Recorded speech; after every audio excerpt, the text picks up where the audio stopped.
Can good design shape a better world? At Monocle's Quality of Life conference in Barcelona this September, we'll be putting that question to the people who already are. Join leading designers, architects, and creative leaders as we explore how design intersects with culture, business, and everyday life. Plus, great food, excellent company, and plenty of Catalan charm. Find out more and book your seat at monocle.com/conference.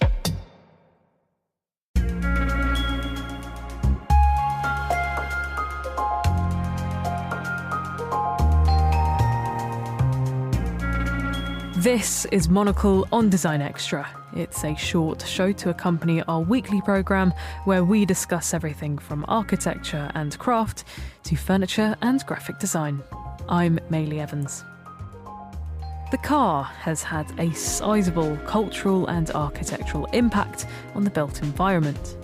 From quirky drive-thrus to listed petrol stations, our landscapes have been forever shaped thanks to the automobile. And one title that surveys what can be called carchitecture and its allure has been penned by the design writer Christopher Beanland. Published by Batsford, Architecture for Cars, How Cars Shaped Modern Architecture moves from autobahn churches to giant roadside sculptures, circumnavigating the globe for the stationary spots that cater to cars. Let's hear now from the book's author, Christopher Beanland.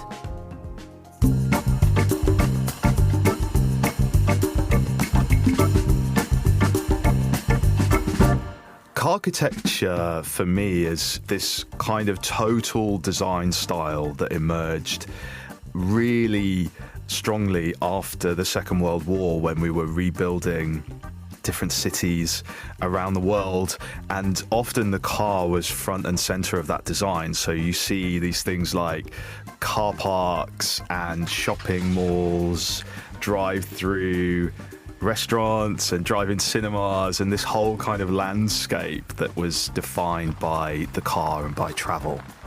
I wanted to bring together a lot of disparate things into this book. They wouldn't necessarily be something that you'd always think of as being connected, like how is a brutalist car park connected to a kind of 1980s Tesco supermarket. But I just started with this idea of what is the world that we were designing for cars and how did that look in different time periods. I think it's nice to have the variety from the kind of austere of the brutalist redesign of Bordeaux to the quirky giant prawns and big banana that you find by the roadside in Australia. A lot of the early examples of this come from places like America, where you see some of the first freeways being built, things like suburban shopping and motels and things like this. And they've all got that kind of quirky Mad Men feel that makes you think of this age of early modernism, the optimism before we realised that there were all these environmental things that we needed to think about. Southern California is a really great example of this optimistic phase of architecture. When you go to Palm Springs, you can see this incredible array of modernist banks that you could drive up to and get your money while you're sitting in the car. And a lot of the banks are inspired by some of the great modernist architecture of Europe. There's a bank on the main street in Palm Springs which is a complete takeoff of Le Corbusier's Ronchamp. And then in Los Angeles you get the Dome Cinema, and then those classic motels as well, like Roy's Motel on Route 66 in the desert.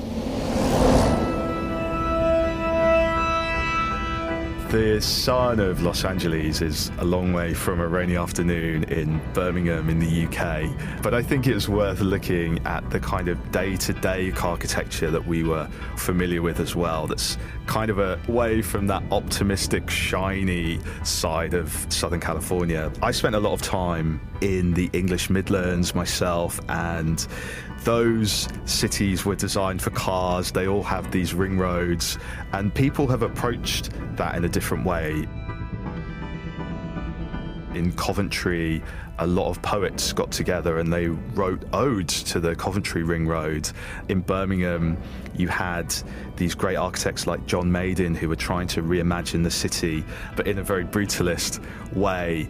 But within that, you see these interesting little tidbits as well. So the public artist William Mitchell designed some really interesting sculptures and friezes to go inside some of the roundabouts that you see in Birmingham. Berlin is a place that I love, and I've spent a lot of time there, and I noticed these oddities that come from the time that it was being redeveloped after the Second World War. They were trying to create a modern city, and they did it in quite a quirky way. One of the things they have there is this building called the Snake, which is a residential block that sits on top of a motorway, which is an absolutely bizarre thing to have in a city. And then next to a motorway nearby in Stieglitz in southern Berlin, you have this really iconic piece of architecture called the Beer Pinsel, this club and bar on top of a podium next to a flyover, which makes you think that David Bowie has just walked out of it. It's got this real 70s energy from the mind of Ursula Schuyler-Witt and her husband Ralph, who are responsible for a lot of pop art designs for metro stations and other things in Berlin. But the Beer Pinsel is this kind of icon of this age.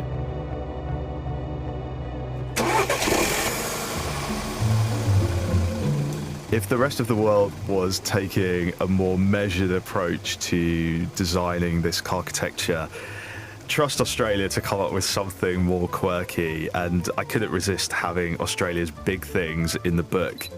The big banana, the big prawn, the big merino, and these are all attractions that different towns in Australia build by the roadside to try and get people to stop, take photos and buy some things. And you can see those in America as well. There's a giant beagle and a hotel shaped like a big basket, just to show that there's also this kind of quirky fun side to the road trip. And who doesn't love a road trip? Although a lot of what we're looking at here is fragments from the past, and in Europe and in America we're planning cycle lanes everywhere. If you go to Dubai or you go to Muscat, Jeddah, you can see these buildings are still being built and the infrastructure is still being constructed now.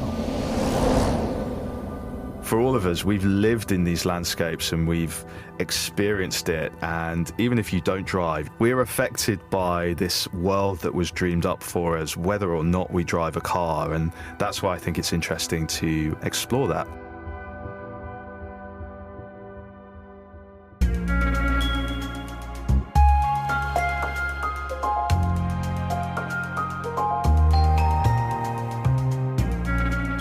Christopher Beanland's there.